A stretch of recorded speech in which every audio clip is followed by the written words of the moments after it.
Of papers, especially Italian papers, are focusing on the fact that yesterday the turnout wasn't as good as back in 2008, back during the previous general election. For instance, if we take a look at the front page of the Italian version of the Huffington Post, you see the title there. It says, I won't say it in Italian, but it says voters are running away, and you see a photo there of a Femen activist being tackled by a police officer. They tried to confront Silvio Berlusconi as he was voting. Le Figaro, the French paper, takes a closer look at some of the disenfranchised voters, especially young people. And it points out that lots of young people actually didn't get that excited about this campaign. Many of them are called the bamboccioni. They're young people who continue to live with their parents even, into their 30s. And they say that they feel very much jerked around by the crisis. And Le Figaro points out that 35% of young Italians are unemployed. Many of them are getting into poverty as well. They feel like there's not that much hope for the future, and they say they don't expect that much to come out of the election. On the other hand, though, La Repubblica the Italian paper looks at some young people who actually did get very excited about the election, so excited that they posted about it on Facebook or other social media sites. You see some photos here of people taking photos inside voting booths, posting it online to get their friends to come out and vote. So La Repubblica points out that this electoral enthusiasm is great, but it could cost them a lot of money.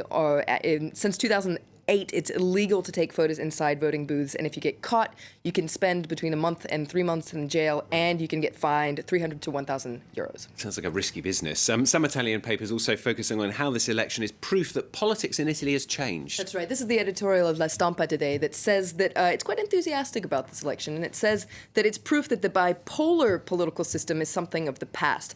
The fact that there are political parties like the Five-Star Alliance that are doing well in polls is proof that the traditional two-party system is over. It says that this election is giving Italians back the sense of what it means to be a citizen.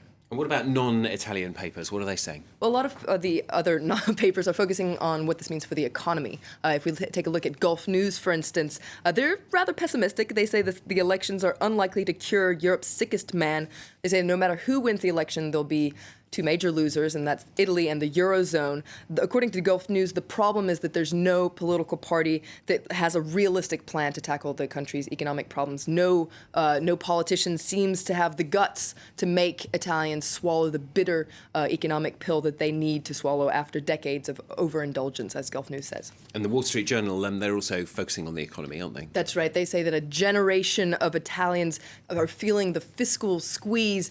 And on the front page there, you also see a familiar face, and that's Il Cavaliere, Silvio Berlusconi. There he is, voting. And the Wall Street Journal actually has an in-depth investigation profile of him, and as he's staging his political comeback. What can come as somewhat of a surprise is that his media empire, a company called Mediaset, is struggling. And the Wall Street Journal actually interviews 24 current and former executives and clients to take a closer look at his company. Basically, Mediaset has benefited from the various stints that Berlusconi had as prime minister, but if he doesn't manage to make a comeback, well, the laws could change. And finally, the Oscars. The papers, of course, talking about the winners, but also, in fact, the losers, because it seems like everyone's a winner at the Oscars. Is that right? That's right. This is an article in Gawker that takes a look at the goodie bags that the losers get, the consolation prize. Yeah. They're gift bags that, well, pretty nice, worth $45,000. Wow.